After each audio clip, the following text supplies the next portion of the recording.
How to get people to like you. We might as well admit it. We want people to like us. If someone says, "I don't care whether people like me or not," he is not telling the truth. A poll was taken among some high school students on the question, "What do you most desire?" By overwhelming majority, the students voted that they wanted to be popular. The same urge is in older people. I must warn you that you will never get everybody to like you. There is a quirk in human nature whereby some people won't like you. It may be due to lack of rapprochement, that baffling mechanism by which we either do or do not click with certain people.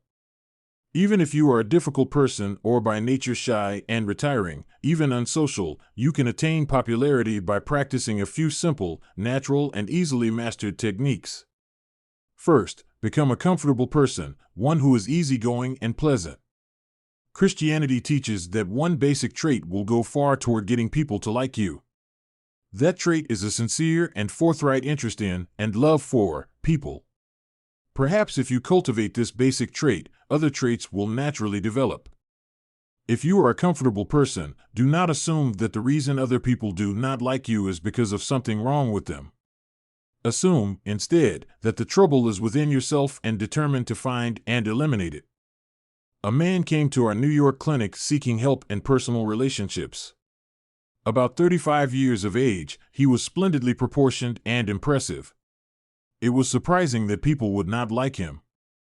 But he outlined an unhappy set of circumstances to illustrate his dismal failure in human relations. "I do my best," he explained. "I have tried to put into practice the rules I have been taught about getting along, but people just don't like me." After talking with him, it was not difficult to understand the trouble. There was about him a noticeable attitude of superiority. He was rigid, self-centered, and egotistical.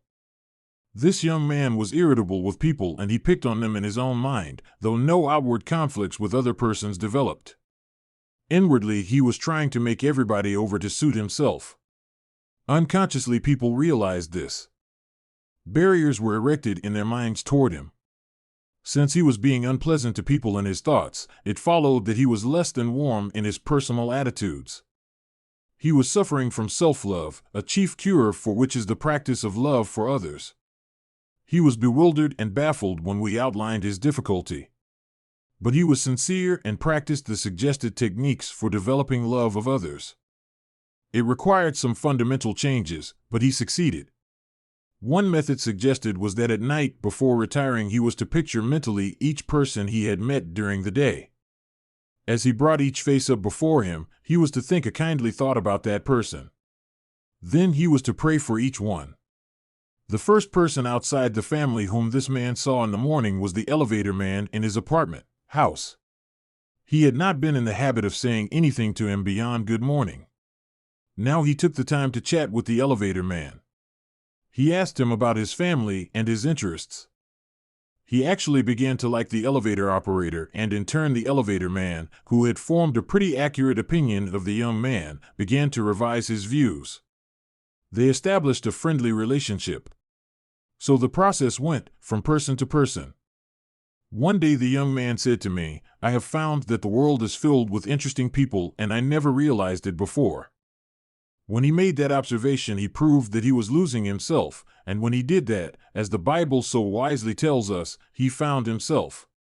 In losing himself, he found himself and lots of new friends besides.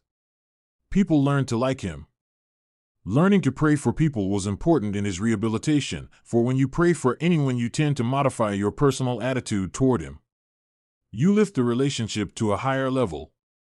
The best in the other person begins to flow out toward you as your best flows toward him. In the meeting of the best in each, a higher unity of understanding is established. Granted, some people are by nature more likable than others, nevertheless a serious attempt to know any individual will reveal qualities within him that are admirable, even lovable. A man had the problem of conquering feelings of irritation toward persons with whom he associated. For some people he had a profound dislike. They irritated him intensely, but he conquered these feelings by making an exhaustive list of everything he could possibly admire about each person who annoyed him. Daily he attempted to add to this list. He was surprised to discover that people whom he thought he did not like proved to have many pleasing qualities. In fact, he was at a loss to understand how he ever disliked them. Of course, while he was making these discoveries about them, they, in turn, were finding likable qualities in him. Another factor in getting people to like you is to practice building up the ego of other persons. Whomever you help to build up and become a better, stronger, finer person will give you his undying devotion. Build up as many people as you can. Do it unselfishly. Do it because you like them and because you see possibilities in them. Do this and you will never lack for friends. You will always be well thought of. Build people up and love them genuinely.